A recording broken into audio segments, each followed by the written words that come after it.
What's going on, everybody, and welcome back to another episode of the Dark Avenger comic book review series. Now, guys, this episode is super late. It's been a hectically busy week, from Halloween all the way through fill in the blanks. And to top that off, we have a lot of books this week. How many books do we have this week, Mike?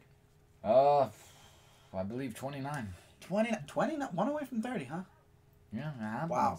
So we have 29 books this week. Now, because of the fact that this is a very late review, you guys are probably watching this on Sunday morning, and the fact that we have a lot of books here, I want to try something out. And it's a work in progress. Let's put it that way. That's a good way to put it. It's a work in progress.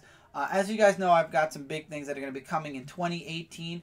I want to test this out. And for those of you that have been watching, I know I got a lot of loyal viewers out there that watch this review every single week. I'd love to hear from you guys and hear your thoughts on this format for the review. Let me know what you guys think. Nothing's set in stone yet. This is just something I want to test out, and we'll see where it goes in 2018.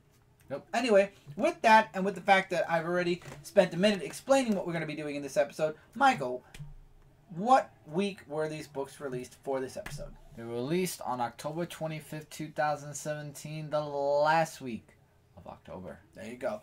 So here we go, and we're starting off with Angel, Season 11 issue number 10. So I guess 2 more issues, and I'll explain why in a moment. I really like this issue. You got first of all, I love the artwork in this issue. The story itself is really going well. It's all about Angel trying to prevent himself from becoming Angelus, from ever becoming a vampire. And Fred, or the demon that is possessing Fred, I don't know why her name just slips my mind. I'll know for next issue. But she stops him. And she does this by forcing him forward in time when she realizes what he's doing. And there's a possible romantic... you got Buffy and Spike going on. So obviously Buffy Angel is not happening in the comics. At least not for now, for a while. So now you see that Angel's actually somehow romantically connecting with Fred, or more specifically, the demon inside of that is possessing Fred, or maybe both. Who knows? But very interesting issue, and that's a really interesting way to leave the issue off. That's how the issue was left off, and that was really cool. Now, Buffy the Vampire Slayer, Season 11, issue number 12. Is this the final issue for the season? Are they going on a break after this? I'm not sure. I should have checked previews. I did not. But anyway, it does feel like it's over, because this is the end of the story arc. But at the same time, I feel like this has been going on. It's 12 issues, so it's been going on for a whole year. I was hoping that maybe we would have at least 1 or 2 more story arcs to go with this season. Maybe this is it. Who knows? We'll find out next month if there's an issue 13. But anyway, I really enjoyed this final issue. You got the final battle between Buffy, the crew, and this person which she's working in the government. And we find out she's the one that released the dragon in the very beginning of the season. And now she releases the dragon again, and Buffy has to fight her while the others try to stop the dragon. And what they do is they end up turning the dragon, spoiler alert, on the woman. And Buffy, like I said, is the one again. That happened in the last issue.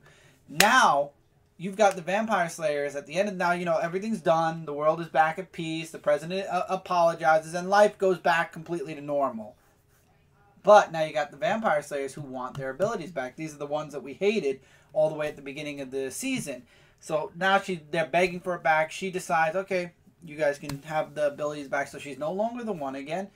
And everything kind of just ends on a very happy, everything's back to normal route. However, I believe there's a Giles miniseries coming out. So that might actually be the bridging of the gap between the end of Season 11 and possibly the beginning of Season 12. I don't know. Mighty Morphin Power Rangers issue number 20, or it should actually be dubbed the team that came before the Mighty Morphin Power Rangers, because apparently in the past there was a monster, ironically, that looked like Rita Repulsa as the Green Ranger in the new Power Ranger movie. But anyway, this monster tried to free Rita. So Zordon puts together a hodgepodge team, not like he did with the original, like with our Power Rangers, with a team that happened before them. And instead of them all being friends, he grabbed them from all different parts of the world, and he quickly learned that was a very bad idea, because none of them worked together. While they all had the abilities on their own to carry their powers, or carry the responsibility of being a Power Ranger because they did not know each other and because they weren't a team before or friends or anything for that matter, it cost the lives of 3 of the 5 Rangers. In the end, though, of course, Rita didn't escape. And Zordon took the powers back from the woman who's claiming to be Zordon's original Red Ranger and the person who played the other Ranger. I don't want to spoil, obviously, which Ranger. I really think you should read the book. Artwork's great, and this backstory was wow. Because it actually shows that Zordon actually made mistakes in the past. He tried the Rangers before, and it did not work out. And it's wow. Really wow. Alright, so I'll go on to my books now. So let's start with WWE issue number 10. The aftermath of the whole thing of what happened after Roman Reigns got screwed of getting the title shot from Seth Rollins, which then that Seth won, and then Dean Ambrose cashed the Money in the Bank. So Roman Reigns, he's just trying to, say, like, he wants to just move on with stuff because he was doing the Shield all these years. So he meets up with the Usos, and he's just talking about how he got screwed out of his match, which then Dean Ambrose and him, they meet up. I like that. They met up at the football and they fought too. Yeah, and then they fought each other, and then you have Seth Rollins, who has to be all like, oh, look at Roman Reigns, he's da-da-da, and you can believe that, and all of that what happened. And what I like is that they got in trouble, both Roman Reigns and Dean Ambrose, and then Triple H took care of it, like saying, Dean Ambrose, you're good, but according to you, Roman Reigns, you are suspended indefinitely and won't have a title match at Battleground. And the second story had Becky Lynch. So this story was really awesome, and I can't wait to see how it's going to impact Roman Reigns' wrestling career. Big Trouble in Little China, Old Man Jack. This is issue number 2. The Old Man Jack Burton and David Lopan working together, and there's a big thing of why they're working together. Basically, David Lopan wants to be the one that kills Jack Burton, and what happens is that they have a little bit of an indifference with each other, and he talks about a demon Chiang Mai or something like that, and Jack Burton, as the issue goes further, because it was a little bit boring, not too boring, like a little bit boring, meets with this woman who wants to try to kill Jack, but then David Lopan comes in to save him, and with everything else that's going on, David Lopan has a plan where they can both escape rather than being caught in the middle of stuff. So it was a little bit of an okay issue for that. Ghostbusters Answer the Call issue number 1. Now this Ghostbusters version is from the recent new movie of the Ghostbusters with the women of that. And to be honest, I did a review of this on Comic Frontline. I really enjoyed this book. I like the artwork. I like how their mission was to get rid of this ghost that was from another dimension or something like that. And with that, there's like a big impact in New York City where not only does this ghost have big powers, but he could possess a lot of people. And the biggest thing that he goes for is for the Empire State Building. The full-fledged review, you can hear of that on Comic Frontline, but I'm going to see how the next issue is going to turn out. Alright. Bloodshot Salvation, issue number 2. Bloodshot Salvation of this issue is where you get more of a backstory about why Ray wants to become Bloodshot again. He leaves a note to his wife saying that he has to do what he has to do for many reasons for that, to find out answers. And his daughter, who was feeling sick when she went to the hospital, turned into the way her father did with the red dot and Bloodshot, but that was like at the very, very end. If you want to find out more information about Bloodshot, about what he's trying to go through, I would definitely suggest to read this book, but really heartfelt issue, though, of why Bloodshot left, for many reasons for that. The Shadow, issue number 3. This was more about the Shadow finally coming back into play, because you got these people who were, mocking him, like saying that, oh, I'm Shadow and this and that, and then there was like a whole thing where the nurse was trying to look for more answers about the Shadow. And with that, these gangs who come in actually save this woman who was being ambushed by the Shadow wannabes. And they were like really something else. So when she goes back to her client, he actually, for some reason, I'm trying to remember how, he actually gets out of his bed and he turns into the Shadow, like saying that I'm going back to my old roots of what I used to be. And that one, it took like 3 issues finally for the Shadow to come back into his regular clothes, the real Shadow, who knows all. So that's really interesting stuff that I read for that comic book. Where I review for Comic Frontline, Street Fighter vs. Darkstalkers, issue number 6. Oh, the glare. Yeah, you gotta take it out of that plastic at least. Chun-Li is back in her original attire. I just want to show y'all work of that because it is just wow for that. And she's very powerful in this issue. More of the powers that she left behind was actually revealed here. You have Dark Morgan, who is fighting off with Jada and Lilith as well. And what Jada does is that he has a new trick up his sleeve, but it's for the stronger, evilish thing, if that makes any sense. But it was really some. And then the second story, you know, these second stories are getting really annoying. It's always about saying, oh, you must be a Darkstalker, therefore I must destroy. And it's like saying, no, I'm not. I don't know. They really should come up with something new other than saying, oh, you're the Darkstalker, therefore I should get rid. Come on. Something different, please. No, you're the Darkstalker. I want to see different. That would be nice.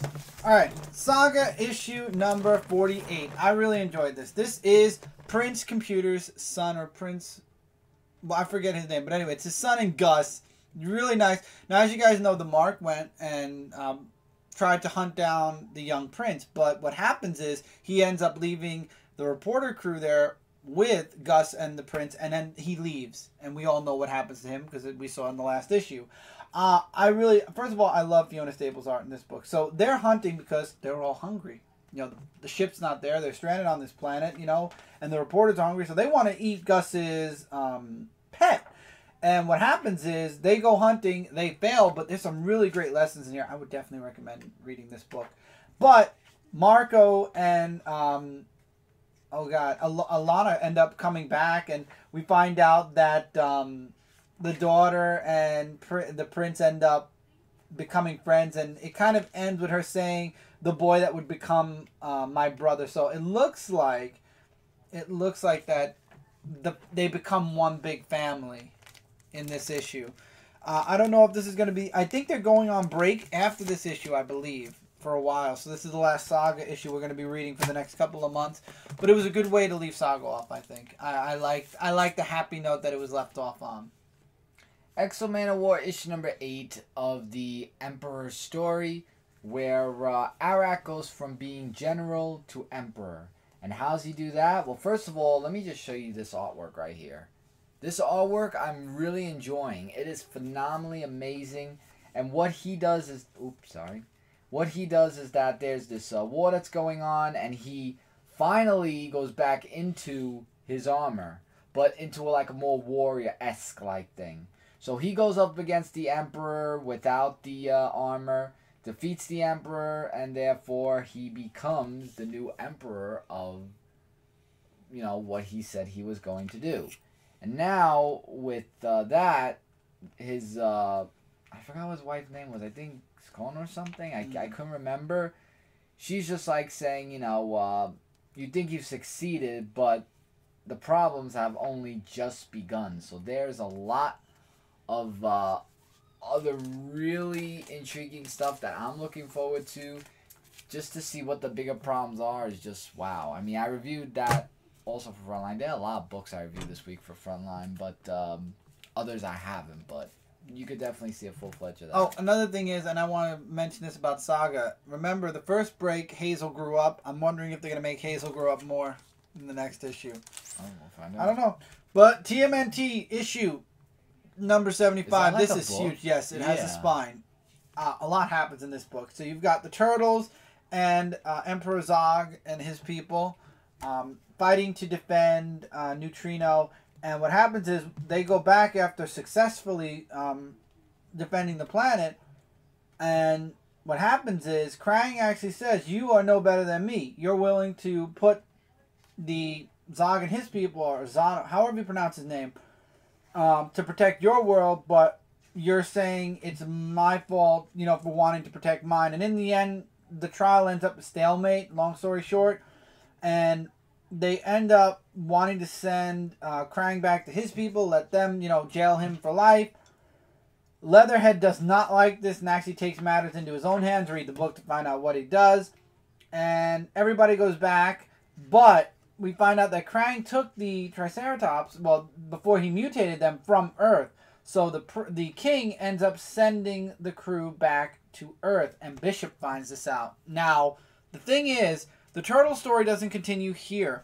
As a matter of fact, I don't blame it, because for the next 5 weeks, once again, the Teenage Mutant Ninja Turtles will be crossing over with the Ghostbusters. So obviously, from leaving Dimension X... Oh, now that makes sense. From leaving Dimension X, they go directly into the crossover, which will be starting in the next episode. Now that makes sense now, with what happened. Mm-hmm. So you should have read that first. Really liked it. Enjoyed this book a lot. The trial was awesome, and the fact of what Leatherhead did makes me wonder what's going to happen next. Weapon X, issue number 10. Still dealing with Weapon H. Weapon H is now under the control of the Doctor, and we see that he's still resisting her in a way. He won't kill innocents, and I think that's what's upsetting her, and she's trying to push that out of him. You got Weapon X, the actual team, trying to find Weapon H before he hurts anyone. And no, I didn't do that one. Oh, I don't believe I did. Nope. Okay. And in the end, they, you know, X-23 tries to talk to him. They get a little bit of info that they find thanks to the fake Reverend Stryker. But again, this is one of the first books I read, so I'm trying to remember everything important to talk about. It didn't work out because X-23 ended up getting impaled. So Weapon H is super under the control of the Doctor, so it's going to be interesting to see what happens next. Alright. So we go now to the physical, starting with mine, and that is Jean Grey. I think it's issue number 8 with the lenticular cover, but you could open it up and the first page shows you the actual basically, cover. Yeah, there's the cover of that. And what it really focuses on is just Emma Frost and Jean Grey, who are just having a talk with each other. Like, Jean Grey, like, just goes back in time, and Emma Frost and her play, like, all these mind games and stuff like that about how the past was. And Jean Grey goes there to, you know, because she's in her... the way she sees herself is her older self, where she's young there. And I like the artwork. And what she says is that she really doesn't have, you know, that much feelings for, like, Scott and everything. And the whole, what the Phoenix did to Cyclops with all that little thing that happened. But now it looks like that she finally sort of released herself as the Phoenix. So I just hope she could burn Emma Frost into a crisp, because I don't like Emma Frost at all. That's just my opinion for that. Scarlet Spider, issue number 9, The Slingers. So apparently Hornet isn't exactly who he claims to be. Somebody's pretending to be the Hornet because the Hornet died. And you got Ricochet teaming up with the Scarlet Spider to find out who this person is. Scarlet Spider's starting to question if this, how, you know, conveniently this guy shows up as the Hornet attacks and as all this stuff is going on between, what's her name? Diva and her brother. And what happens is Scarlet Spider actually goes in alone and leaves Ricochet behind. Unfortunately, though, Hornet, or whoever's pretending to be Hornet, has a backup plan if he gets attacked again or followed. And let's just say it's left for the next issue. But man, crazy stuff. The art and the writing, because of Tim Sleany, well, whoever, the artist that came on board with this book, now it feels a lot like Spidey 2099. And it's weird seeing now Ben being drawn by this person. And I just don't want to see this book go down like Spider-Man 2099. I really, truly want this book to be good. Punisher the Platoon issue number 2, which was an average read this week. It was kind of like issue number 1, where these guys are just sitting around and talking about the Punisher. But this one, well, Frank Castle, I should say, because this was before it was a Punisher. And they talk about Frank Castle, about, you know, how, the first man Frank Castle ever killed, because he was a Marine and everything. And here's some artwork. So you get the brother Colonel and her daughter, Sister Lee, who comes in about killing Americans because that's what she wanted to do, because she's after Frank Castle. And it's just like a whole war book where they're fighting. But what Frank Castle does in this book is like really one of those things that make him leader of the whole thing, and it's okay. Like I said, it's an average read, but maybe they'll have something in store. But I'm sort of liking it. I reviewed it for Frontline, so you could definitely go check it out. All New Wolverine 26 felt like a very quick read this week, and it really was.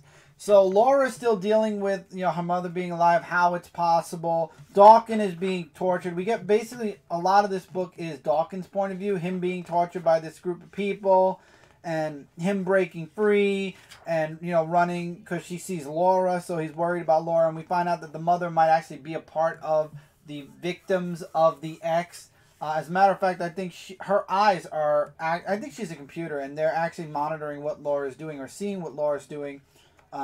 Through this person, because it even says Big Mother Live Eye. So Dawkins sees this as he's trying to escape it. This neighborhood, these people who are the victims of the X look like normal people. He ends up escaping because he's Dawkins. Come on, of course he escapes. But then something happens where he finds Laura, who's only a couple of blocks away, and then the people who were chasing him disappear. As Dawkins says, what's going on?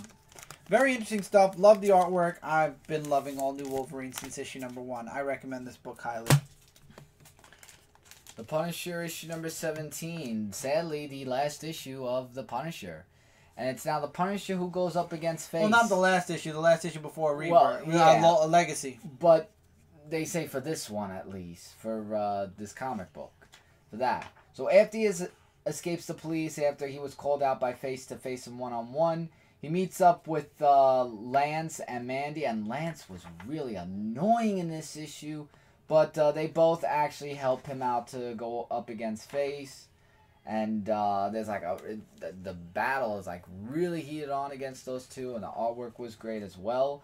So as they battle each other, the way that the Punisher kills Face, he had a very crushing finale ending, and then I like how in the end that Lance got the shirt from the Punisher, when the Punisher gave him the shirt, and then they all think that Lance is the Punisher, like all acting and everything, but really wasn't. So I thought like that was really funny. And then just Frank Castle goes off, and this is the whole legacy of the Punisher issue number 218, where I believe this is War Machine or something. Yeah, he's gonna become the War Machine. Oh, yeah. Don't know how I'm gonna feel about that, but all right. That was a great book for that. There you go. Last Marvel book goes to XMen Blue issue number 14. Loving it. So the teams finally find a way to get back together with one another. Of course, you got that Jean and Jimmy moment.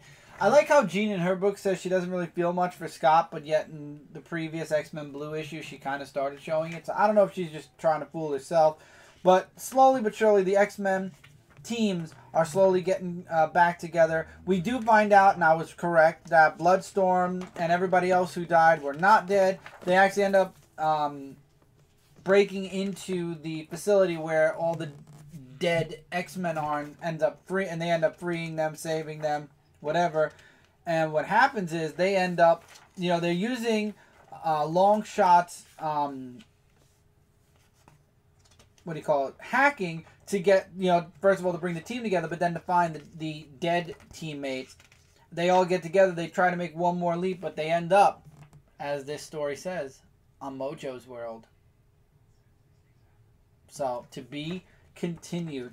Really good stuff. Love the artwork. Great dialogue. I'm glad that Bloodstorm isn't dead, especially because they just introduced her character. So it's good to see that. But now they're saying there's going to be a shakeup with XMen Blue come after the space story arc. But anyway, jumping into DC Comics. DC House of Horror issue number 1, or basically a one-shot. It's DC's horror book. It is marked at $9.99. A $10 book. Ladies and gentlemen, you do not need this. You do not need this at all. Used to be the Halloween books. Now, they didn't do this in the New 52, so yes, we all, that's wrong to say. It is nice to see that they're doing it again now that the New 52 is over and Rebirth kind of is trying to give back that old DC feel. It's good to see these again. The past 2 years that we've been in Rebirth, we've been getting a Halloween book. We're getting a Christmas book again this year. But the Halloween books were better when you had it take place in the DC universe and it took place during Halloween. These are all short story, like where you take a superhero and you mix it up with horror. Superman comes to Earth and apparently he's like a Frankenstein or he's a monster or something and he kills the Kents and stuff. And it's these weird hodgepodge stories, and it really, honestly, and then there was a zombie story. All of them were like Elseworld stories. It would have been better if you would have given us some Halloween stories to go with the Halloween one-shot. Definitely not worth $10. We only paid, I believe, we got a percentage off because we got it from DCBS. But if you did not and you see this in your comic shop and they want the price of that comic, don't do it. That book's going to end up in a 4-pack dollar bin bag in less than 2 years. You'll find it then, and even then you don't need it. Nothing important happens in the book, and it's just not worth $10. Do not let this cover fool you. In Justice League of America issue number 17, they do not fight each other. Both of the Atom, Ray and Ryan. They actually work together to fight off against Ort, who was brought to Earth, and now since we know the true story of what he wants to do, he just wants to basically take over the world because of many, many reasons that were explained in this book. So Ryan has a fight with him, and then Ray jumps in with his ideas of what can be done. And what I like about this book is that he actually tells Ryan that he has the willpower to become the Atom. And that right there was the best moment for Ryan. And where's Ray? Did Ray stay or he went? Ray, he's at that part where he wants to retire, but he'll be around here and there. But it looks like we're gonna have a new villain that's gonna be in the coming stage of Oh, I know him. He was in the Justice League. Ooh. Yeah. Way back in the day.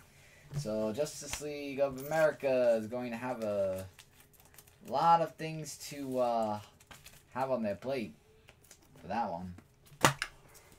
Okay, so I was upset that I was not going to be seeing any metal issues for the next 2 months, but Flash issue number 33 explains why. This is the next crossover with Batman Metal. It is Bats Out of Hell, part 1. Next part is in Justice League, followed by Hal Jordan and the Green Lantern Corps, followed by Justice League again, and concluded in Hal Jordan and the Green Lantern Corps, I believe, unless it goes into one other book. I'm not sure. But anyway, this takes place, it actually explains the events that happened in issue 3 of Metal.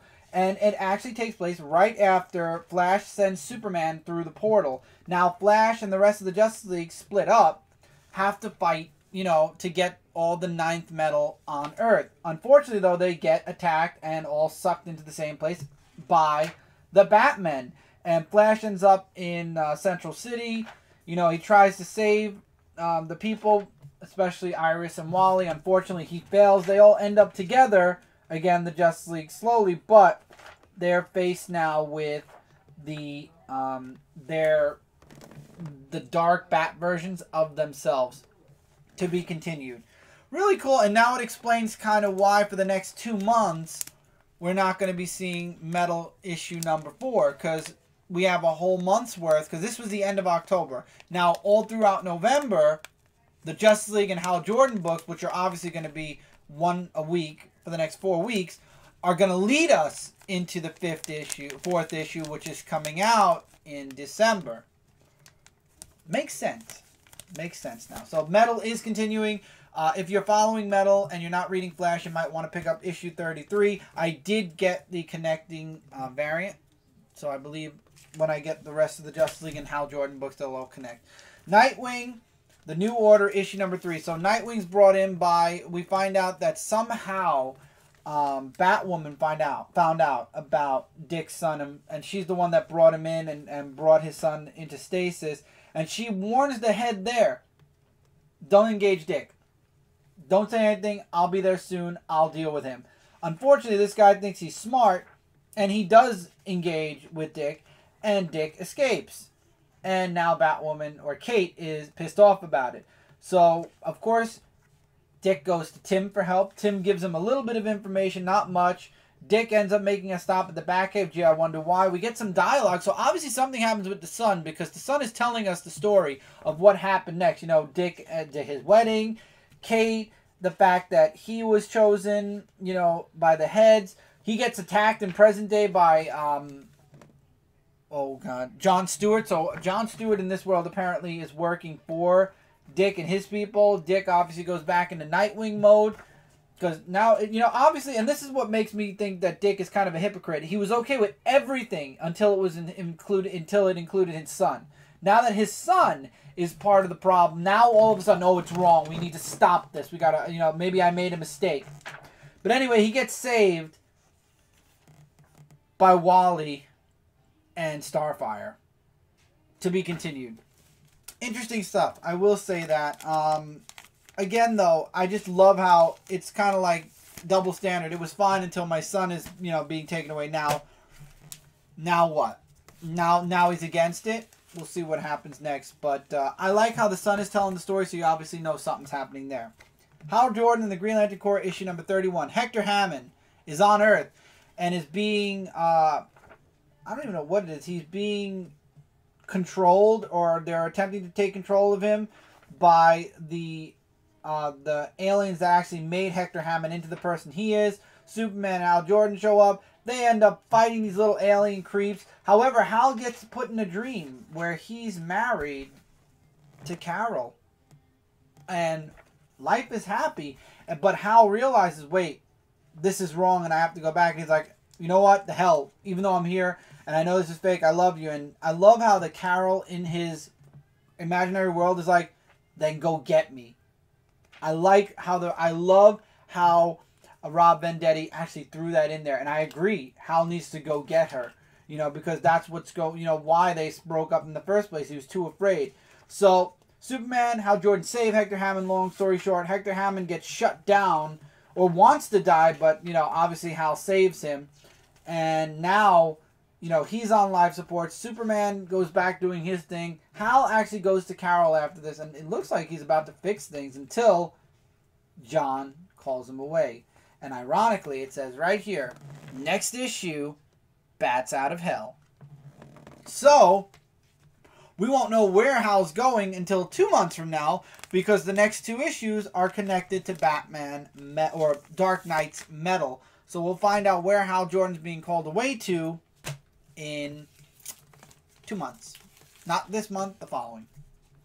Teen Titans issue number 13. This is the part where the return of Kid Flash happens, where it's Wally, right? Mm-hmm. Yeah, and I know it's a little because of daylight. Yeah, I love how it made a mistake and it said this is 23 hours, 34 minutes. Yeah, because of our recording. It just did a daylight savings on us, and the recording program didn't realize that, so it's registering this as 23 hours, 34 minutes. Oh my God. So the team is wondering, you know, why Dane was being selfish about Wally West and everything, and he just says that after what he did with Deathstroke, that's why he's not on the team, as you can tell right here. For that. And he really says that he knows that he made a mistake, and he really just wants to, you know, join the Happy Teen Daylight Titans. Savings Time, everybody, by the way. So, Damien asks Amiko, actually, to help out with some stuff when he trying to find somebody else. And, well, she's not the type that really wants to be a team player. We have Wally West that gets help from the Teen Titans, even though Damien's not too keen about that, of him being on the team. And looks like there's bigger stuff that's going to be happening in Star City that they might need Wally West for, and all that other stuff. So we'll find out in next issue what will happen. So you ever wonder what would turn Batman into Wonder Woman? Well, just read Batman the Merciless. Merciless, yeah? Yeah. So basically it takes Wonder Woman's death, Batman losing it, and actually taking inspiration from Diana to finally push him over the edge and make him, you know, turn him into a Amazon-esque kind of character. And then the same thing. He's approached by Barbados, and he joins Barbados' team, and his world is gone, but there's still time to, you know, rule the main DC universe. These one-shots, I'm glad. I think we only have one more. Yeah, we only have, I think, one more, which is the Superman one. It came out this week. I should know I have it. And then we're done with the one-shots. And then all we get are the one-shots connected to the story and not connected to the Bat people. Detective Comics 967. You see Bruce tirelessly trying to figure out where Tim is, you know, now that he knows that Tim is still alive. And then out of nowhere, ironically, Tim's distress beacon shows up. And he finds Tim's Red Robin outfit, but doesn't find Tim. And then, of course, Alfred knows that Tim is a couple of blocks away at the hospital. He's barely revived. Bruce shows up in time, and he's like, listen, we got to get the team together. We don't have time to, you know, for me to get better. There's some, I'm not the only one that came back. Somebody else came back with me. He fills the entire team in on what's going on. Also, actually, he gets a little upset that Spoiler isn't there. And you see Batman kind of saying that Tim... You see a small scene where Tim Batman shows up near Spoiler, and he says, I'm going to make things right, and Spoiler's like, somebody there, and he disappears. Tim goes to Alfred for guidance, but gets met with Nightwing, Red Hood, and Damian Robin. Unfortunately, makes quick work of them, but Batman and Tim show up to try to, you know, they want to save, you know, Tim, you know, Dark Batman Tim. They want to, you know, fix him. They want to send him back and, you know, tell him you don't have to do it. But instead, Batman Tim reveals Bruce's secret project, Brother Eye. And I feel like this is the third or fourth time they've revealed that he's working on Brother Eye. Again, this is Rebirth, so technically you can say that the DC Universe didn't know about Brother Eye because the fact, you know, the event that led to Brother Eye pre-New 52 might not have happened. So it's interesting that Brother Eye is always Bruce's biggest, darkest secret. But then again, Ultron is Ant-Man's deepest, darkest creation. So I guess Batman has one, and so does Ant-Man. Yeah, and I know that the one book that did come out before we get into that was Hellblazer. And in case you guys don't know, I dropped that book. This is huge. Action Comics, issue 990. 10 issues. 20 short weeks away from issue 1000. And if there are variants, depending on who's doing the variants, you know I will be getting variants for Action Comics 1000. Along with the main cover, but still. That's going to be big. Action 990, though. You've got John talking with Jor-El. And Jor-El is explaining to John, you know, you go on this planet, your parents will never have to worry anymore. They'll be in a place where they're safe. You know, the world is going to end. And he warns him, you know, time doesn't go on. There is no future. The future is gone. There is no future on Earth anymore. And you see Superman trying to deal with all of Jor-El's doing.